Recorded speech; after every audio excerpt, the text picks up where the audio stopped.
Hello po mga idol, papakita ko sa inyo ang aming kubo dito sa tabing ilog. Yan po. Dito po kami tumatambay pag panahon ng tag-init kasi po malamig po dito, sa presko po yung hangin galing po sa ilog. Pero naman po kami ditong balon na pinagkukunan namin ng malinis na tubig na pwedeng mainom.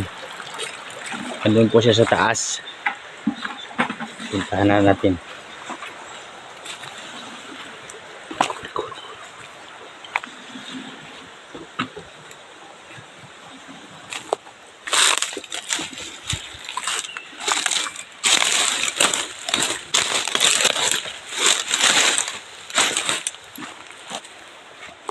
Yan. Yan po. Doon po siya galing sa taas. At nilagyan lang po namin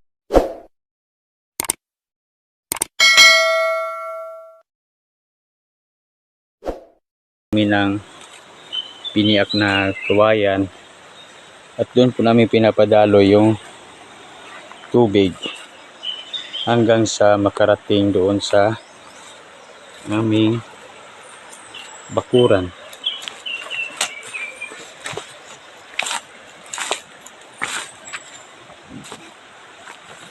Ito. Yan.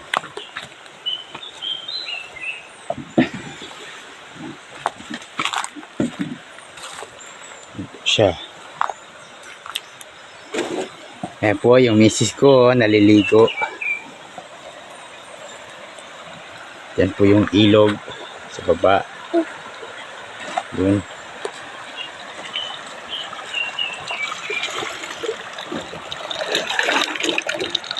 Yun.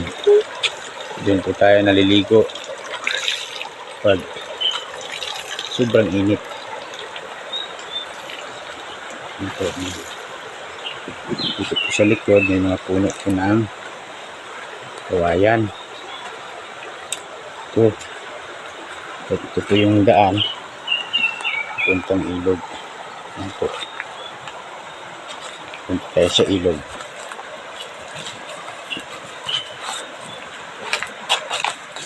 Yan po yung ilog.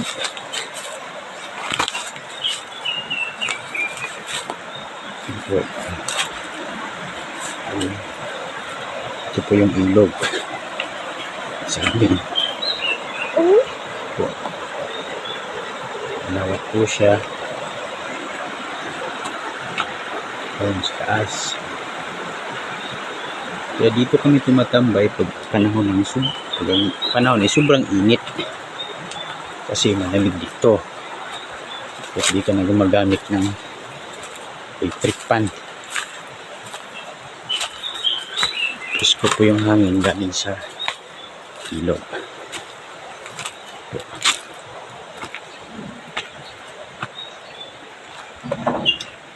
Kaya lang po ay medyo sira-sira na po ito kasi matagal na po kasi itong kubo nito eh. Yan po. Yan po dyan sa taas meron po dyan fish pond. Kaya lang ngayon wala nang laman yan. Hindi na naalagaan yung mga isda. Yan po. Ito may fish pond pa kami dito. Mayroong kunting laman maliliit na isda. At malapit ng matuyuan kasi sobrang init na dito sa amin. Yan po.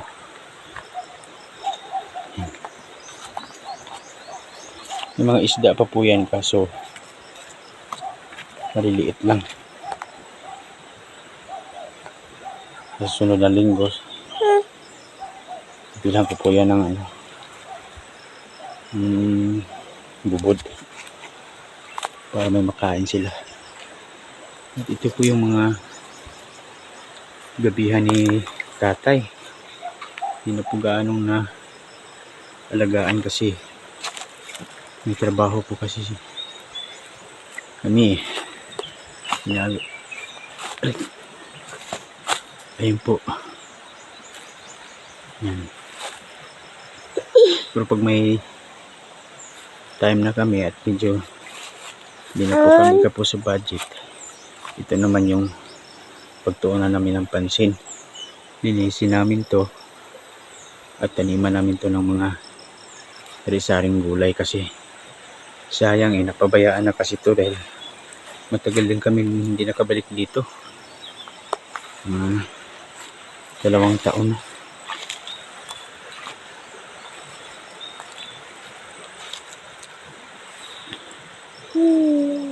Ito, malawak sana to kaso hindi lang masyadong alagaan. Pero sa ngayon pag nandito na tayo maano na to, malilinis na to at mataniman na to ng iba't ibang gulay. Ito at yun, yan po yung ilog sa baba. Yung malawak na ilog. Ito. Malilim kasi dito kaya meron kasi mga punong kawayan kaya sobrang lilim. Kahit tanghaling tapat parang wala lang init dito kasi daming puno ng kawayan, puno ng kahoy at nyug po.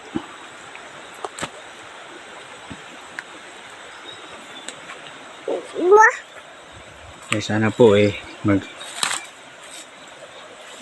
subscribe po kayo sa aking channel para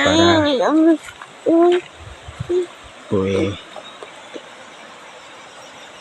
bawat subscribe nyo po malaking tulong na po sa amin yan.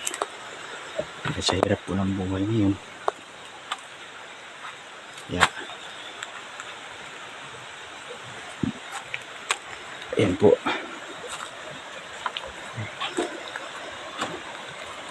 Hanggang dito na lang ang aking video.